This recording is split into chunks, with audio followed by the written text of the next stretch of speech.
My name is Darren Hupke, and this is Pixels and Polygons.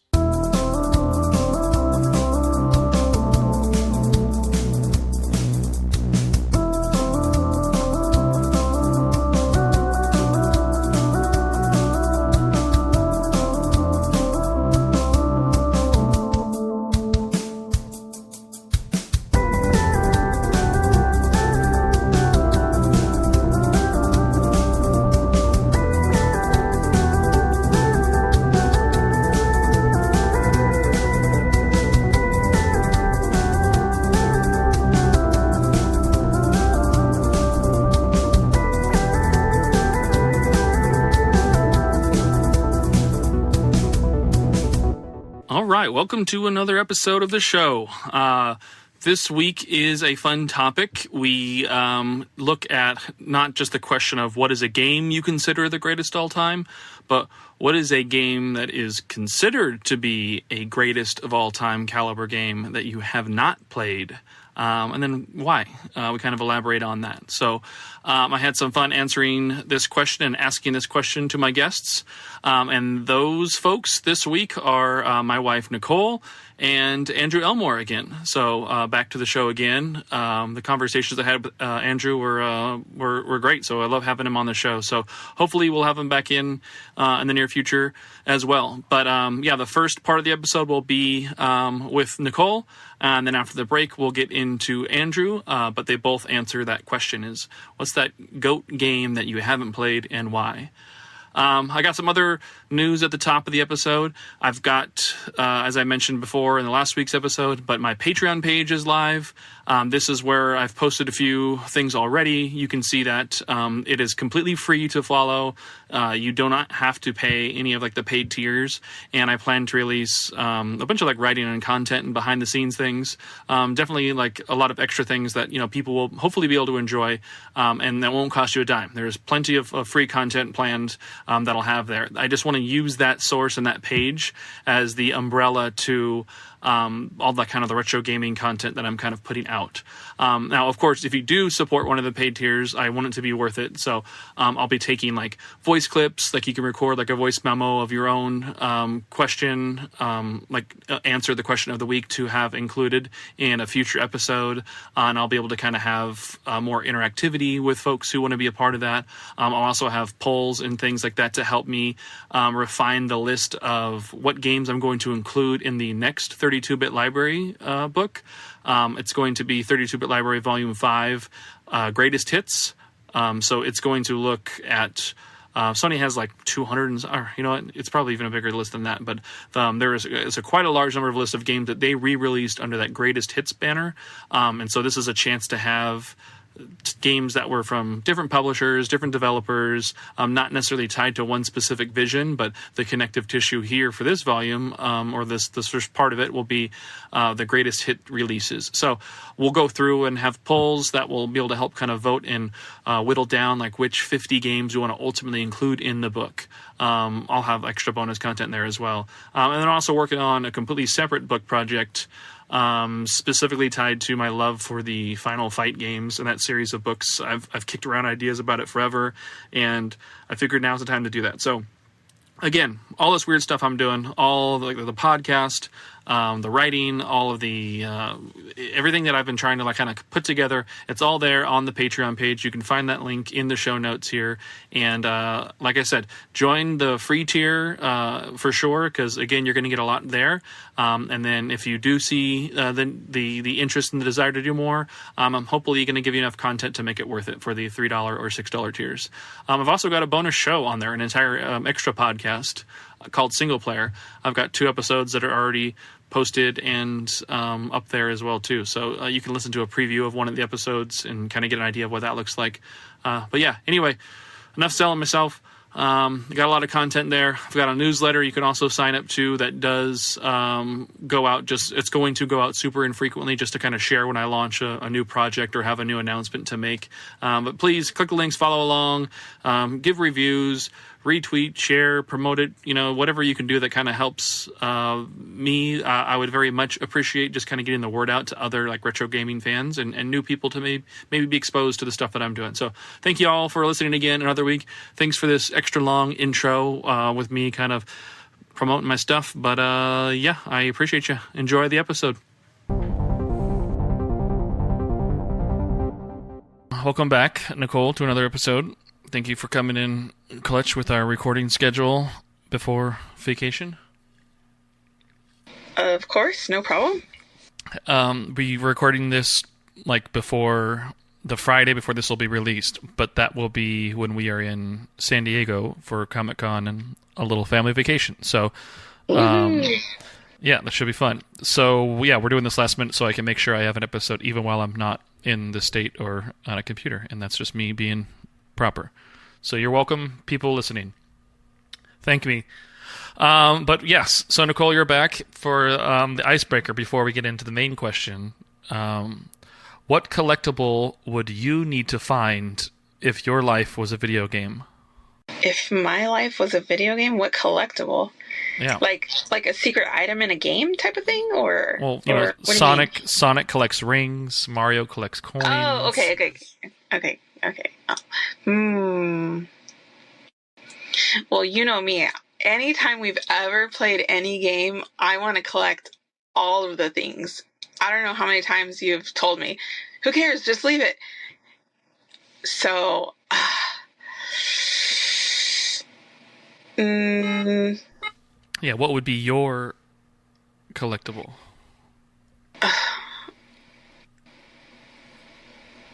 I'm going to say it would be like a coin. A coin? Yeah.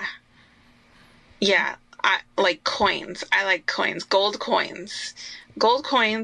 But also, I really would like them to sound like the Sonic rings when you get them, because I love that sound. It's so like, I don't know. I love it. I was thinking this would be more like, like what is there an item that you personally like that, if you were made into a video game, like, are they like garden plants or are there like things like that? But if you want to collect coins and have Sonic rings, that's fine. That's also an answer. So yeah, well, I wasn't thinking about it like that. I don't know. Well, now you got my head just thinking more about like me personally. Well, that was the question. I know, but like I was hung up on the video game part, so like I wasn't thinking about like, I don't know. Anyways, it would be bugs, I think. Bugs? Yeah, so just like, I think if there was like something where you would lift like a rock or like a box or something off the ground and a little bug like scurries along and you have to chase it to catch it, and that somehow gives you like points or money or I don't know. But it would still sound like Sonic rings. Okay. All right, that's the answer then. All right. Okay, well then let's just let's get into the main episode then. I think this will be interesting just because you're not as like hardcore, or like lifelong of a game player. Like you have experience with, the games you like, and you do that at your own pace, years apart, whatever it might be. That's fine. But what's a game you've heard, like, people talk about, or like, people consider to be like one of the greatest of all time, like level or tiers of games that you've never played, but maybe have a interest in playing, and why did you not play it? Okay, so I don't necessarily know if it's like a widely like talked about game or if it has like great reviews. I have no idea. But I love the game Chrono Trigger. I'm for some reason I haven't picked up the controller in probably a couple of weeks, but I started replaying the game. I think just because I was listening to one of your podcasts and I was like, you know what, I want to play some games. So I picked it up knowing, I love the game. I love the gameplay. I love the storyline, and everything. So I started playing Chrono Trigger again. I'm almost done playing or finishing the game, but for some reason, past couple of weeks I haven't played. But the game would be Chrono Cross. Any time that I have ever talked to somebody about Chrono Trigger, whether it be like, just like a random person like at work, when I used to work in like retail jobs and, have like a gaming conversation or something. And usually people would say like, oh, have you played Chrono Cross? And I'm like, no, I've never played Chrono Cross. I've only played Chrono Trigger. I know it's in the same world. I don't know if it's a sequel. I've never really read into it or anything at all. But it is a game that I would like to play just because, it's still tied, being in the same world as Chrono Trigger. I think the other thing, or like maybe one of the other reasons why I haven't even like tried playing it, is because it's really hard for me to get past looking at like the polygonal characters. I don't like the way the hair looks. I don't like the movements of characters. I don't know. I just never really like the look of those types of like characters and character models and things like that. So that's kind of been like the main reason why I've never like actually picked up the game to play it. Yeah, it's kind of an odd like thing to say, but that is my reasoning. That's funny. Well, I mean, I do enjoy the old clunky pixels and chunky looks of those games, and I get the warm, fuzzy nostalgia feelings. That's why this podcast even exists. But I think that I'd be curious to know. Like, I do think that once you finish Chrono Trigger, because we do own Chrono Cross, like it's sitting on our shelf, and I have it installed on the Polymega for you. Yeah. Like I'd like to be, like to see you try it out and see what it is, or even there's like I told you, offline, there is a like an enhanced version of it, like re-released, the Radical Dreamers edition, but it's on like everything, like a Switch and PlayStation and everything. So it's definitely something, it's available for you to play. But yeah, that absolutely is a greatest game of all time contending title. It when it first released, EGM, the gaming magazine that I used to love, and they famously did not give a lot of games like perfect scores. Like they were for whatever reason really stringent on like which games would get like their platinum award. For one, you had to have all the editors. It used to be a 4-person review crew, and then it scaled down to a 3-person review crew. But all 3 of them had to have given it a 10 for it to have, gotten a platinum for any game. But yeah, not a lot of games got it. Chrono Cross from EGM, back in its original review, got a 10, a 10, and a 9.5. So it just missed out on that perfect gosh. word. Yeah. And then, but other magazines also loved it. I think the official US PlayStation magazine gave it like 5 out of 5, and like it was a game of the year for like GameSpot, like their website and everything. And then, actually, I'll look it up real quick. Yeah, and then the overall like Metacritic score for the game is a 94 out of 100. So, wow. Yeah, it is just a highly praised game. It is not like a direct sequel to Chrono Trigger, but it does have like themes and elements. There are some, when I was doing research for it for the my 32-bit library volume 4, coming soon to Amazon and other sources for you to purchase,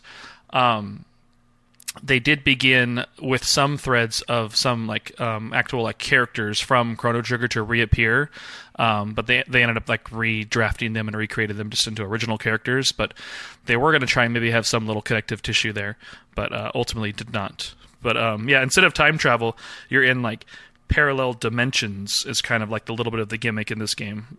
Yeah. But yeah, I'd be curious to see you try it out and play it. Like it is a significantly highly praised game, and if you can get over your polygonal bias, you may find something you enjoy there. I'd be curious to see. Yeah, like it is like legitimately like the polygons that I just don't like that has really like just been holding me back from ever really like giving it a chance. And that's crazy to hear like about those reviews, because yeah, that's just wild. What was Chrono Triggers? I mean, I'm not like you. I don't really look at like, reviews and critics and scores and shit like that. Like, just play a game. If I like it, I like it. Yeah. What did Chrono Trigger get compared to? Chrono Trigger also got really good reviews. It's more like cult status. It was almost like an instant cult game, like after it was released and everything. Let me look it up and I'll see if I can find the exact numbers there. Let's go back here. Okay, so the Metacritic overall, like that's just, they compile like reviews from a whole bunch of different places just to get the average of the review averages of all of these sources. For Chrono Trigger, it has a 92 out of 100 overall score, which is slightly lower than Chrono Cross, technically. Crazy. Yeah, it did, but Chrono Trigger, during its release, it was widely praised and everything. It got, GamePro, it says here, gave it Best RPG. EGM also at the time gave it Best Role-Playing Game, Best Super NES Game, and Best Music in a Cartridge-Based Game for their annual rewards. That's another thing that I'm curious about. Do they use the same composer? Because I love the music in Chrono Trigger. Yeah.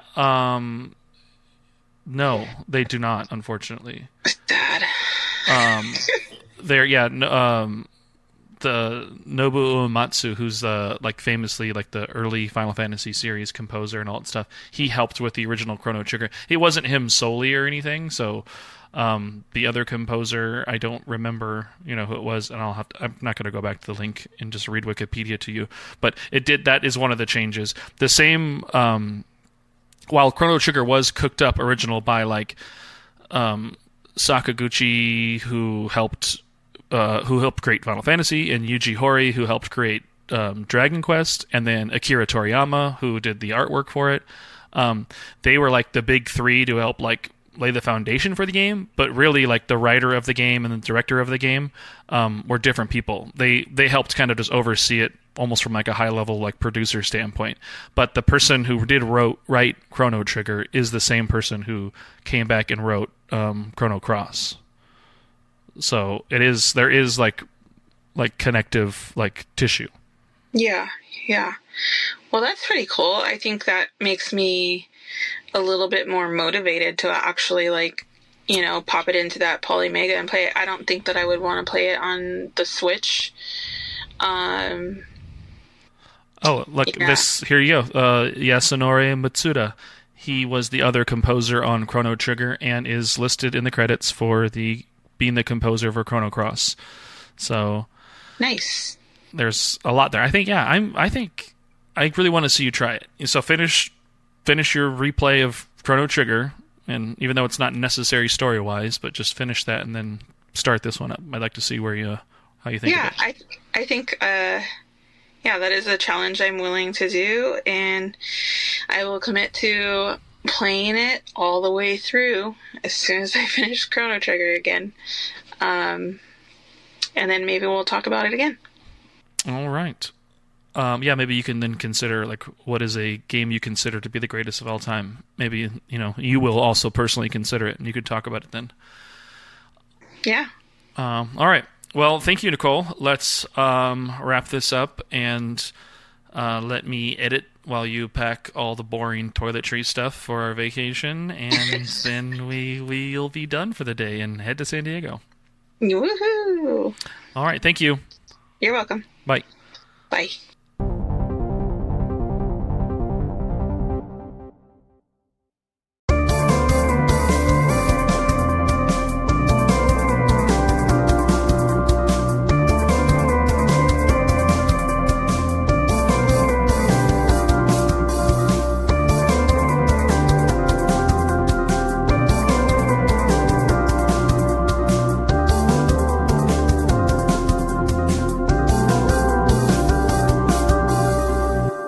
Welcome back to the show. I do want to hit you with another icebreaker, just something to jar your memory. And there was a pause there. I thought you were just going to hit me. I was like, all right, that's fair. Physical attacks start now. Let's see if this one might come to mind better than the last one. The last one I hit you with was the game with a color in its title. This is, what is your favorite vehicle or mode of transportation in a video game? Oh man, I'm going to rule out like racing games and stuff where it's like that's your main method, flight sims, whatever. Like that's the whole game. Yeah, you can't say Dodge Viper, and you can't say on Laguna Seca, and that hairpin turn. Yeah, like the first thing that comes to mind is the Warthog, and that's not actually my answer. But I'm like, yeah, the Warthog, obviously. That's what I was thinking. But I can't just keep saying Halo things at you. That's not. I was hoping I was thinking you might say that, and it would have been an easier way for you to get out of it. But let's see where you go to. Yeah, I'm trying to think of what else is like really fun to just like whip around in. Drawing a complete blank. Again, I've never played a video game before. Yep. Can't think of a single one. That's how it happens. I'm going to say not Jack 2. That's my answer. Just not Jack 2. Just not Jack 2. Okay, good. Good. They tried to really like go from one end of the world to the other in that game. From Jack 1 to Jack 2, they just... Yeah, it's the same genre, but we're going to really get as far away from that as what we can. And people loved it, and some people just didn't play it. And listen, GTA 3 sold a lot of copies. Yeah. And the influence was strong. So yes. not Jack 2. And also asterisk, the Warthog from Halo. We'll allow that, just because that's a fun way to kind of travel around. The other thing you could have said was the version of whatever skates or rollerblades in Jet Grand Radio. That's also like, I mean, if we want to just get all the way down into like movement and momentum in general, I don't know, it's probably some like parkour focused free running game, right? Like, not necessarily like a Mirror's Edge or Ghost Runner or Neon White or something like that. I don't know. Yeah, I mean, that's just running around. That's just stuff on your feet. What is it? How do we define a vehicle, first of all? Well, I mean, that's why I tried to like throw in mode of transportation. So, I don't know. No, that's fair. Shoes, now, we're really just breaking the question. I don't know, man. Just like Tony Hawk. Yeah, skateboards. Sure. Right on. Well, thanks for coming on to do another episode.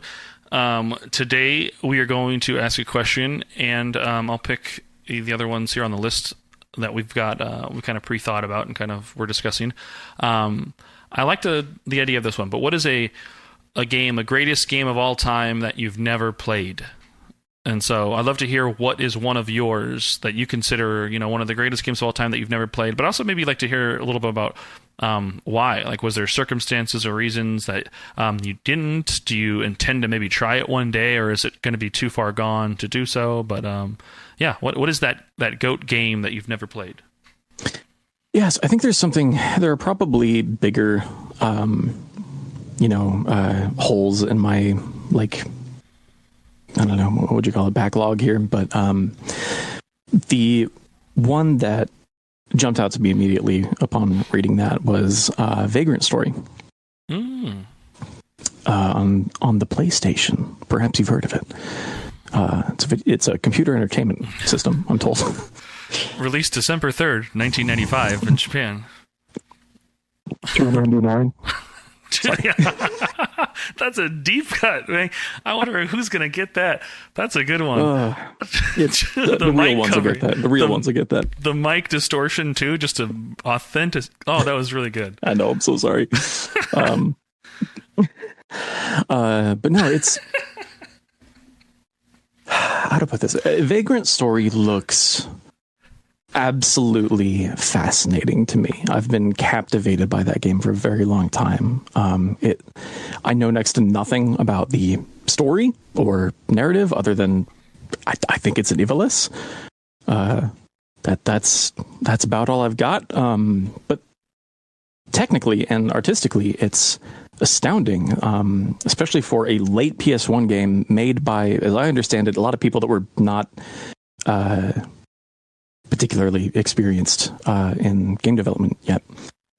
So they didn't know what the rules were, so they made up new ones in terms of things like faking dynamic lighting or rim lighting on character models and stuff like that. It's kind of like, the way that we're talking over on Flashback 64 about the GoldenEye team being a lot of newcomers as well. That were just kind of like, we don't know that this isn't how you do it, so we just made up our own way to do it. Like, we just came up with our own solution to these problems of various kinds. And it just seems really, I don't know, I think I would probably have a great time with a lot of that game. However, the combat system and the way that people talk about it has been extremely intimidating and has kept me away from it for years, because I'm afraid that it will be a really difficult on-ramp, a really steep climb to get into it and to figure out how anything works in there. And then kind of increasing the understanding of it throughout the game and how the systems work and stuff like that and how you can manipulate them and in what circumstances, whatever. I don't know, man. People just talk about that game like it is, I don't know, Dwarf Fortress or something. Like, they just make it sound like this inscrutable, like, super complicated thing that has freaked me out for a long time. I don't know. It's stupid, but it's also like, I'm afraid that I think getting into it would take too long. Like, to kind of get the momentum. Like, that's also kind of just any big JRPG though. Like, I'm always just like, man, do I have like the time and attention to get into this thing? Like the few play sessions it's going to take before the ball gets rolling.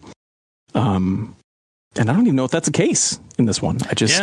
I had never played it prior to the last book that I just finished working on, which covered all of Square's games. So I had played it just for that, to actually get hands on and take the screenshots and everything for it. So my idea, I don't know, I definitely knew it was more atmospheric, and I knew that the art style and this really cool 3D look to it and everything was always amazing, and I always even now it does look fantastic. But the gameplay wise, I thought it definitely was more RPG centric. I thought there was way more RPG elements, and there are some weapon customizations and upgrade systems in this, and you can take damage and to different limbs and everything. It's a mech game? No, but it's just on your person. You can disable somebody's arm by attacking their arm to prevent them from being able to hit you harder.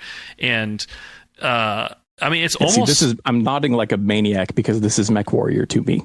That's or Bushido Blade. I don't know. One of those. Yeah, and then it's. I'll stop interrupting. But it lets you kind of pause combat in between attack turns and stuff like that, almost Parasite Eve 1, and then you can see your range of attack and everything. But then they hit you with this rhythm parappa the rappa style, if you chain together with the right button timing, that will string together combos for extra skills and additional damage and stuff. So it fuses so much together, and there aren't actually any other NPCs or people that you come across. It's just you alone in all of these dungeons and labyrinths and things that kind of connect through the story.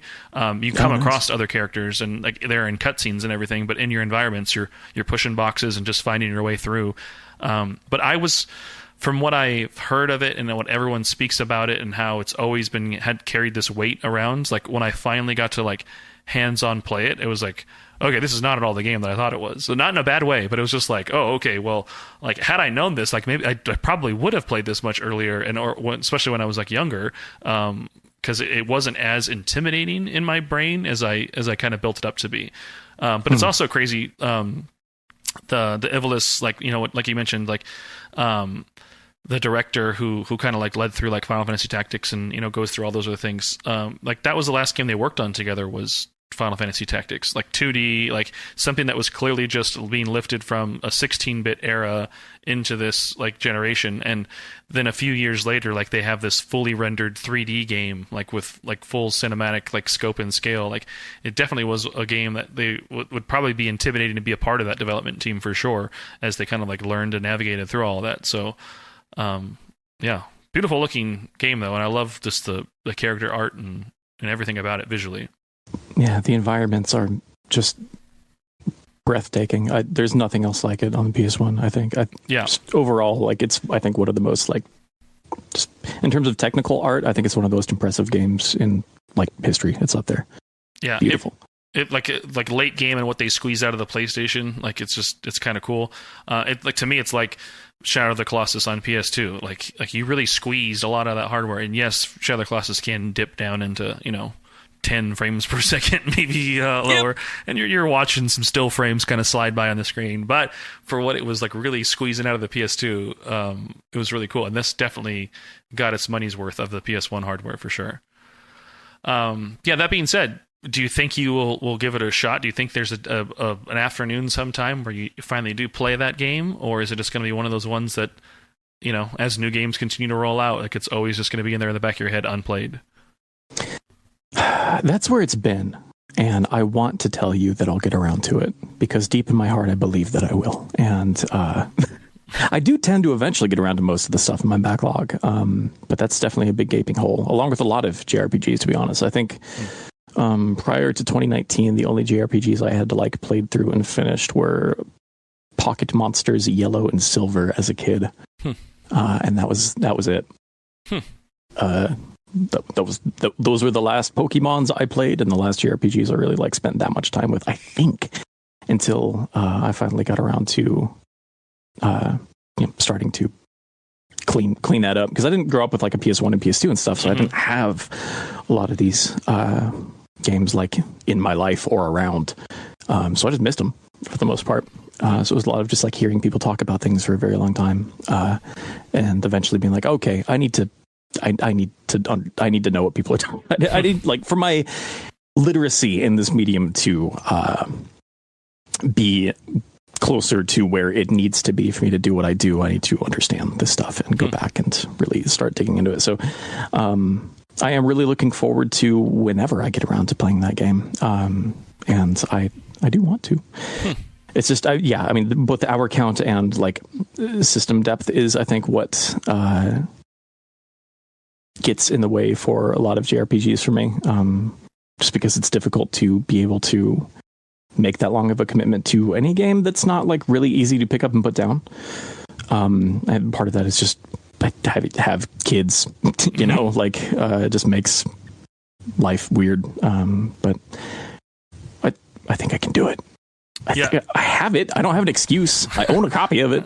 Like I can put it in a dang PlayStation and be done with it. But like, Yeah, the time sync, it's tough. I am now much better with, like, I won't buy a game or like queue a game up or get it ready until like I finished, or I know I'm not going to play any more of like the previous game I'm working on. I might juggle like a couple different like genres, so I might have 2 or 3 games floating around. Like I had like Balatro earlier this year while I was playing some of Persona Reload and stuff like that, because there's different scope, different scale, different feel. But last year it was just this gauntlet, and I'd never since, like, it was not since I was like an early 10, 11, 12-year-old PlayStation gamer with RPGs. Like I'd played that Theater Rhythm Curtain Call from start to finish, which is not really an RPG, but still, like, I got the platinum trophy and it was almost 100 hours of my save file. Jeez.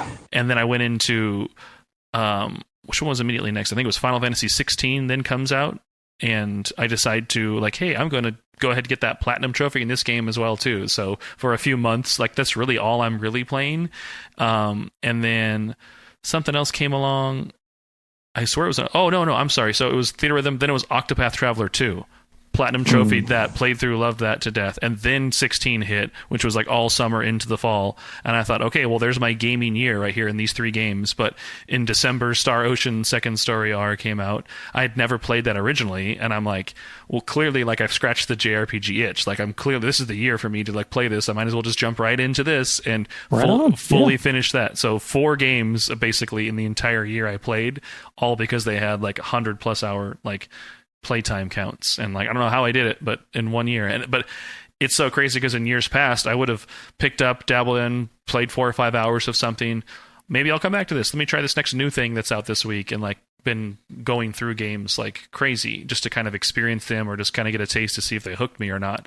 But that was just like a deliberate choice to just like, I will finish a game before I buy my next. And unfortunately, I keep buying games that are 100-hour investments.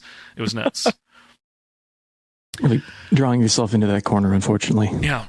I'm not doing myself any service this year too with Persona Reload and then Euden Chronicles, and there are other genres out there. There are other genres out there, and I want to experience them, but I don't know why I keep doing this to myself. Yeah, I don't know, man. I'm up to my eyeballs in SMT Vengeance right now, so I feel you. Oh, that's one that I'm like, maybe I buy that now, but I can't do that. And, oh, man. Yeah, I don't know what I'm going to do. But I do have an answer to this question myself. A GOAT game that I've never played, and I've traditionally always been like a console person. I've just never could like afford like good PCs or like kind of maintain like building and maintaining like good PCs for gaming. But Half-Life 2 is a game that I've never experienced beyond like when it first came out. I want to say in that Orange Box collection on 360. I was like, oh, cool, I'll try this for a little bit. And I maybe played like the first hour or two, like just a little bit. And then fell in love with like Portal and other things in that set, so like never really went back to it. And then when I did get a PC and I had a chance and started building a Steam library, I'm like, all right, cool, you know what, I should play Half-Life 2.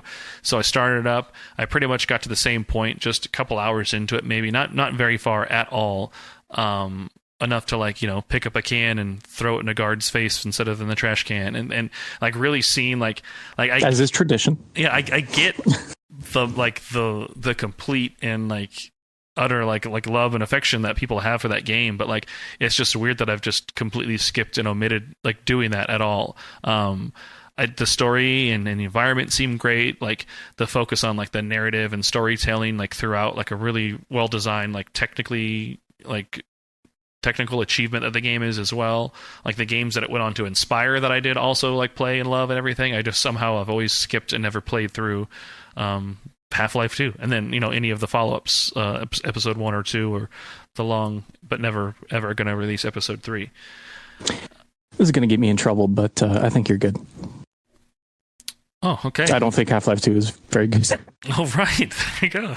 And that's the end of the episode. That's it. Yeah, I brought the hot take machine. I'm going to paint a giant target on my head. But I mean, I think honestly that's part of what I think is in the back of my mind. Like, because I know other people, I know it is like considered that for a lot of people. Like I know there's other games I've played that I don't necessarily hold the same status for and love as much as people do. And there's games that I consider that and people don't, equate that. So like I've like kind of given up to the idea that like, yes, people do love this, but maybe it's just not for me, and that might be okay. Like it's not that I disliked it or anything, but like I'm just okay with like that's just one that I just won't ever play probably, and that's okay because at this point, if I do try and go back, it was a big deal at the time. I think from the technology standpoint, and so many other games have already iterated on top of what that did and everything, so I won't have that same impact. So then I'm just going to be looking at it for its narrative, which again, games have also improved on how the narrative is even delivered in a video game, and like so it's going to be dated like even then. So I don't know that I just know that if I did play it, it's not going to give me the same experience. So that's why I've decided to kind of not play it, because I wouldn't be doing it a good service.